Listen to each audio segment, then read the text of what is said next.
Men like the Sicilian who Americanized the Mafia, Charles Lucky Luciano. Men like Meyer Lansky, the financial genius who taught the Mafia families what to do with their criminal billions. Men like Vito Genovese, the killer who reinstated heroin as the #1 racket. Men like Sam Giancana, who helped put a president into the White House. Men like Carlo Gambino, the boss of bosses whose crime family still dominates New York City. And men like Tony Accardo, the Chicago godfather who's been part of the mob from the time of Al Capone to the present day. It was the informer Joe Valachi who first exposed the crime bosses and their secret society to the Senate in 1963. Since Valachi, other mafiosi have turned informer, like Los Angeles boss Jimmy Fratiano, the Mafia killer who found out the Mafia wanted to kill him. Believe me, I'm not sad about testifying against them, you know.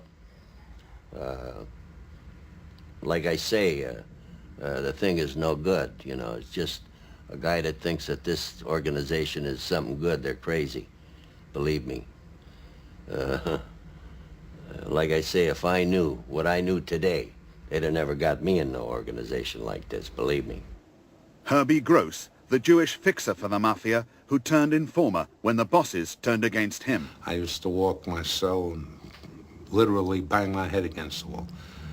Smart Herbie, what the hell did you let yourself into?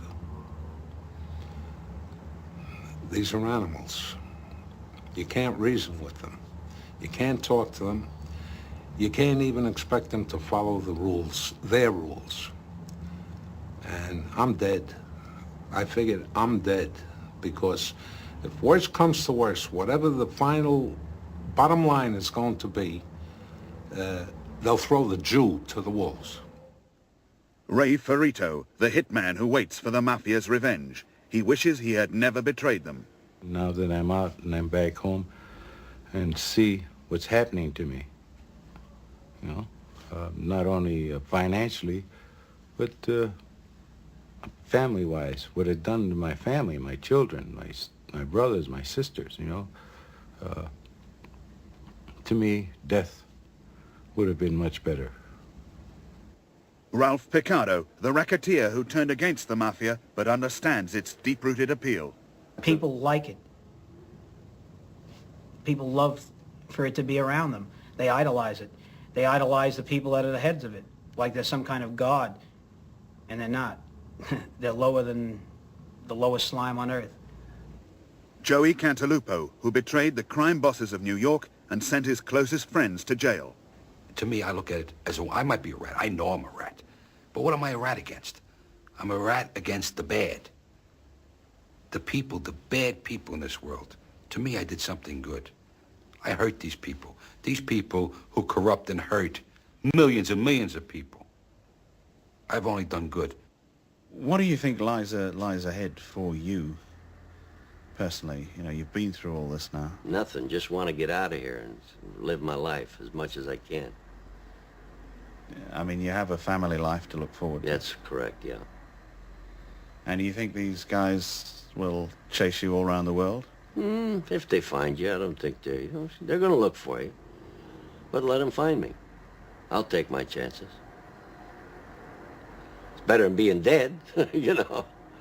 If I'd have stayed out, I'd have been dead, right? So every day I'm living, I beat them out of something, you know, so.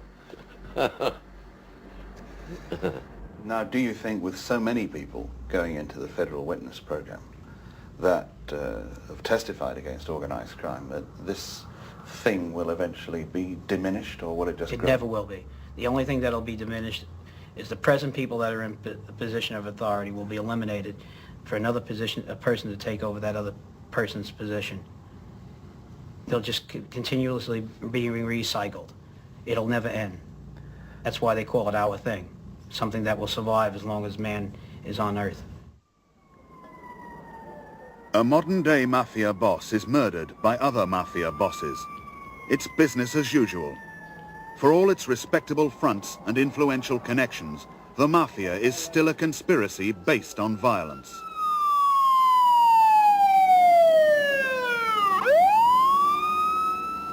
Violence has kept the Mafia at the top of organized crime in America for more than 50 years. They put it together in the 30s. It is still together in the 80s. Look at it as a matter of history. In a war where merit counted, the Sicilians beat every single group.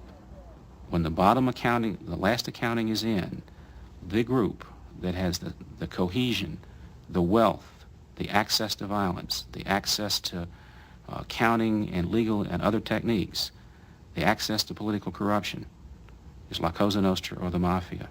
That's a fact. You've attributed to the Mafia such power that it makes it seem as if America, the whole of American society, is really in its grip. You give me a telephone book and give me a little time and drop me in any town, and I'll show you what they're into. Any product you could pick out of that telephone book, they are in their grip, and they're in their grip very bad. Let me put it this way. You know, paint me as a nut or whatever anyone in this society wants to do, anywhere in the world. Until I see them walk into a number of state legislators and into the Congress of the United States and start locking up people on the floors of those hallowed bodies, I don't believe there's a serious effort to stop organized crime. That's how pervasive it is. And they will have to go into certain churches and arrest certain church people and everything else. That's how pervasive organized crime is. It's ingrained. It's part of our institution. I don't know if we could ever get it out. I doubt it.